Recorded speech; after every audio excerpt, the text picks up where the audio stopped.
O Corinthians ganhou porcentagem. Claro que não dá pra duvidar do Palmeiras do Abel. Nunca dá, né? E ele nos ensinou ao longo desses 5 anos já no comando do Palmeiras que o Palmeiras é capaz de muita coisa se muito bem treinado pelo Abel.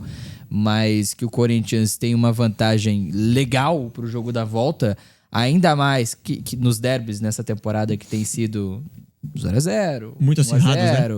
Placar pequeno, o Corinthians tem uma vantagem incrível, assim. O gol que faz o Corinthians, o gol do Memphis, que é um golaço, inclusive vai ter visão para jogo sobre aqui, né? O gol é de um tamanho imensurável dentro de um confronto com tão poucos gols.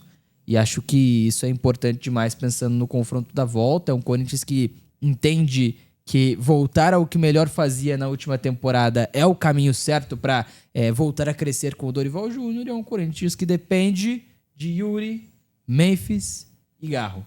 Tá errado depender? Não, são excelentes jogadores. Mas eu acho que o caminho natural é esse, mas o ideal, o perfeito, talvez seja algo pro Corinthians trabalhar e tentar encontrar outras frentes aí. Mas é um resultadaço do Corinthians. Boa tarde, William Borges. Boa tarde. Você é nosso apresentador? Hoje eu tô no meio aqui, né? Fui enquadrado aqui no meio de vocês aqui, hein? Né? Mas eu não gosto de fazer uma tabela interessante aqui, hein? Matheus Santana, Vitinho Dalicani e William Borges, né? O princípio do terceiro homem, né? O primeiro, segundo, isso, exatamente. Nosso finalizador aqui, vai. Isso. Não gosto de concordar com o Vinicius, mas ele tá certo hoje, né? Cara, o Corinthians acho que fez um resultado espetacular. É uma partida que tem erros dos dois lados. É um clássico muito equilibrado, só a gente puxar o contexto do ano inteiro. Teve um 2-2 com 2 jogadores a mais, o Palmeiras e o Corinthians recupera. Depois teve um empate, eu não sei se foi antes ou depois, teve um empate que o Hugo Souza defende um pênalti. Aí as finais, no último minuto ele defende o pênalti. As finais do estadual extremamente equilibradas, 1-0 e depois 0-0 ali, jogos muito duros. E talvez o jogo menos equilibrado foi o 2-0 do Campeonato Brasileiro, em que o Palmeiras deveria ter sido mais. Foi mais superior, mas assim, a gente pega o apanhado do ano, jogos muito equilibrados. E a maioria das vezes, né, a gente pega agora o Corinthians sem o trio. E ontem, novamente, teve o trio à sua disposição. Em dado momento, o Garro não pôde jogar, em dado momento, o Memphis não pôde jogar, em dado momento, o Yuri não pôde jogar, e dessa vez pôde, e 1-0 foi uma partidaça. E é legal a gente voltar para recapitular um pouco esse jogo, né, o último derby, que foi no Campeonato Brasileiro, né, 2-0 pro Palmeiras. Essa vitória do Corinthians em casa foi a primeira vitória de time mandante mesmo nesse ano, né? Porque a vitória do Palmeiras foi em Barueri. É verdade. Né? Do Palmeiras foi em Barueri. Não me peçam título se tiver que jogar em Barueri. Exatamente. Isso, Abel Ferreira, em determinado diz isso após o melhor clássico do ano, da equipe dele, né? Muito engraçado, mas só pra voltar, né, nesse jogo aí de Barueri, primeiro jogo que o Palmeiras implementa o sistema 3-4-3, né? Ou que muda a estrutura, né? Aquela base com 3 defensores ali, né? E agora um cenário diferente, né, Vicenzo? É diferente. Acho que é um Palmeiras que se dá muito bem contra o Corinthians em Barueri, no 2-0, porque é um time que transiciona muito bem. Mas, assim, muito bem. O Paulinho, inclusive, faz sua estreia na temporada naquele jogo, e é um Palmeiras que faz o 2-0 ao natural e com 2 golaços, né? O do Emi Martínez, inclusive, um gol absurdamente bonito.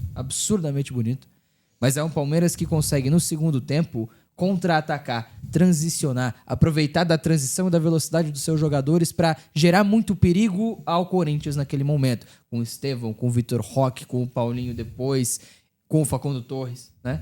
O jogo de ontem não tem Estevão, o que obviamente é um fator muito diferencial, e aí é um Palmeiras tentando enxergar o que fazer com isso, porque o Facundo vai à direita e está se adaptando. Ponta esquerda é o Sousa, que ainda está se adaptando e é bom jogador, tem qualidade. Bom jogador, tá? Ontem eu parei pra assistir melhor ele, principalmente no primeiro tempo ali. Apesar de ter dado uma dormida no gol do Corinthians, né? Tô falando com a bola, enfim, achei bom jogador, tá?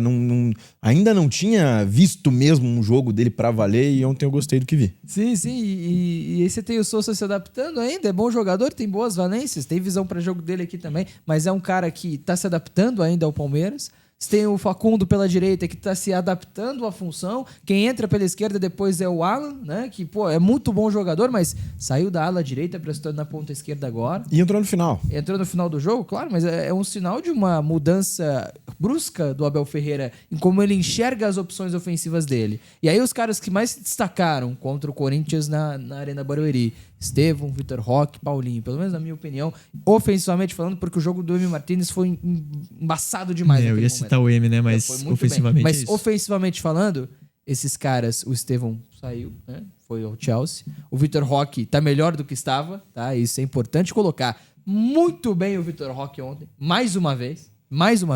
E ele mostra um indício dele, porventura, se tornar o que o Palmeiras espera que ele se torne, porque pagou 18 milhões de euros.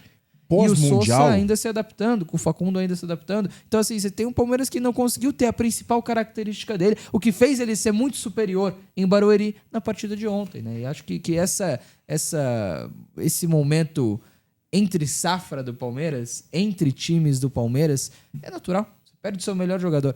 Agora, que é preocupante para um jogo de volta, com certeza é.